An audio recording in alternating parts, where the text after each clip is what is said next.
Hi, I'm Johnny Mellor, 210 marathoner for New Balance, and I'm here today with Pro Direct Running to talk about my top 5 tips for marathon day success.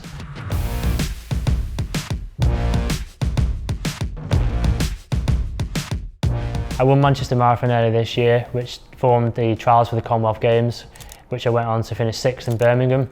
I'm a former track runner with a sub 4-minute mile to my name. I've moved up in distance over the years and have 11 marathons to date, including finishing first Brit in the 2020 London Marathon.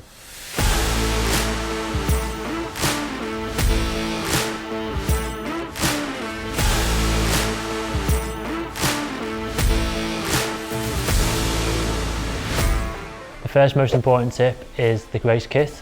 You need to make sure that you're wearing on race day what you've tried and tested in training, something that's comfortable, isn't going to cause any rubbing or chafing.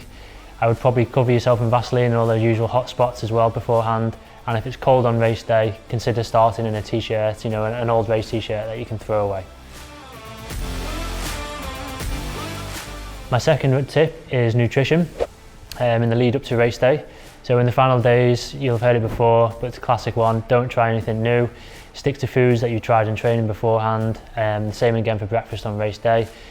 Don't be afraid to get some extra calories in the lead up to race day. My go-to on the day before a race is jam donuts. Open your mouth! They're paying for it, you eat it! And my pre-race meal is chicken and rice. I always try and stay away from fruit and veg just because it helps reduce the risk of any stomach upset going into the race. 4 o'clock, just before I train, I'll have fish and a rice cake. On the morning of the race, again, stick to what you've used in training beforehand. I take porridge before the race and sip on electrolytes beforehand. So yeah, I wouldn't try anything new the morning of the race especially, but make sure you get a good fuel in before the race.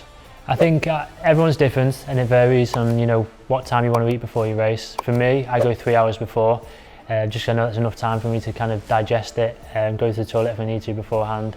But again, everyone's different. Some people can go later, some people need to go earlier. So go with what you've done in previous races. I always make notes as well, so I can look back on for my next marathon, what time I ate, travel to the race and things like that as well. So I find that a really useful tool for your next one as well, so you're not worrying and looking at timings.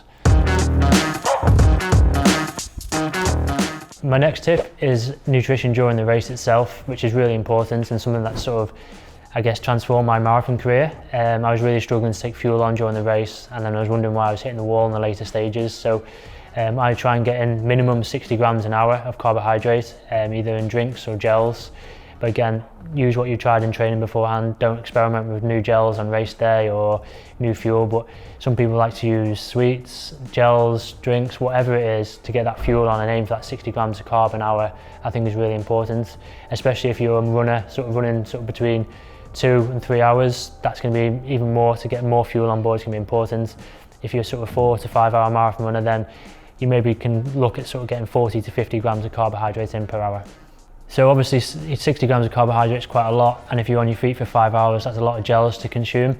So again, don't be afraid to mix it up. Have a look at the marathon that you're running. What's the nutrition that's on the course? Is it a particular brand? Can you try that in training beforehand? So then you're not constantly having gels and you don't have to carry a load of gels with you. So you can mix it up and maybe have carbohydrate drink on the course, and then a gel in the next aid station. And as I say, things like sweets, jelly beans, things like that, they're really good tools to have during the race as well, and just so you're getting something a little bit different in. I've known runners to have flat Coke around the 30k mark as well, so a nice little hit and something to look forward to, and a nice caffeine boost. It might sound strange, that I take jam donuts the day before a marathon. We're talking about cutting out fruit and veg, which obviously normally you'd think would be very important for a diet, which it is when you're training. But I think going into a race, it's important to kind of reduce that risk of stomach upset. So I take jam donuts because they're so simple. They're just simple carbohydrate with a bit of jam in there.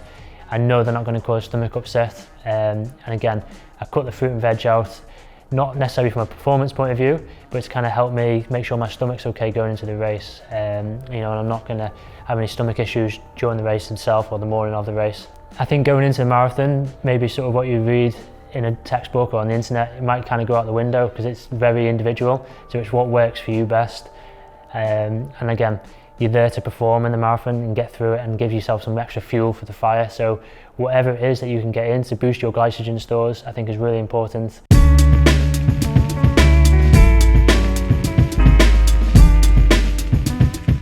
My fourth tip is to break the marathon down into manageable segments. If you were to eat an elephant, you wouldn't eat it all in one go, you'd break it down into more manageable chunks. So again, with the marathon, 26 miles, 42k, whichever way you split it, it's a long way. But I think if you break that race down, whether it's 8 by 5k park run, whether it's 10k, 20k, 30k, 40k, whatever makes it feel easier for you, break it down and then process on the individual process goals during the marathon. I like to go for the 10-10-10 approach. So that's 10 miles, 20 miles, and then 10k to the finish. So in my mind, I'm thinking to myself, I've only got 3 sections to do in this marathon, and I don't let my mind wander. So I focus on getting to 10 miles, conserving energy, staying relaxed, getting into a nice pace rhythm.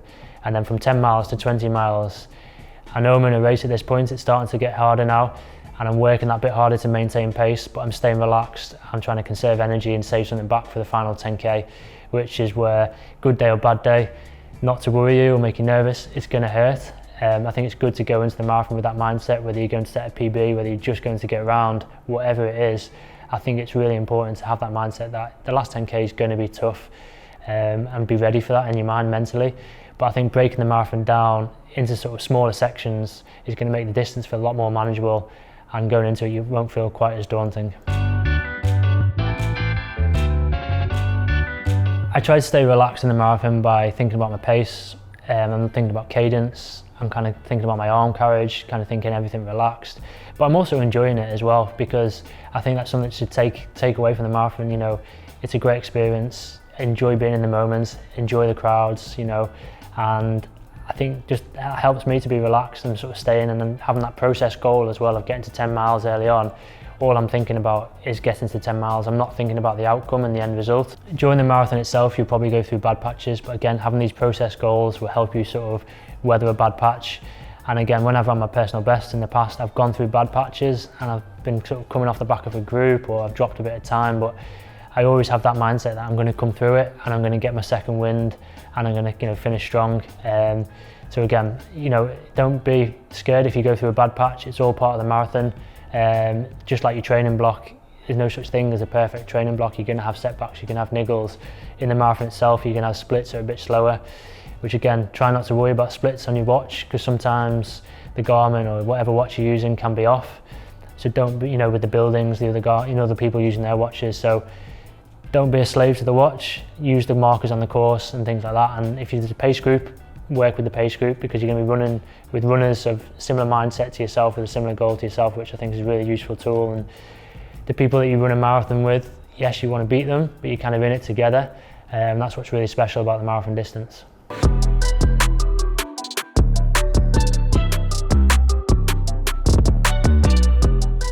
My final tip, and I've already touched on this one, is to enjoy it. Whatever your reason for running, whether you're looking to raise money for charity, whether you're looking to set a personal best, qualify for major championships, enjoy it.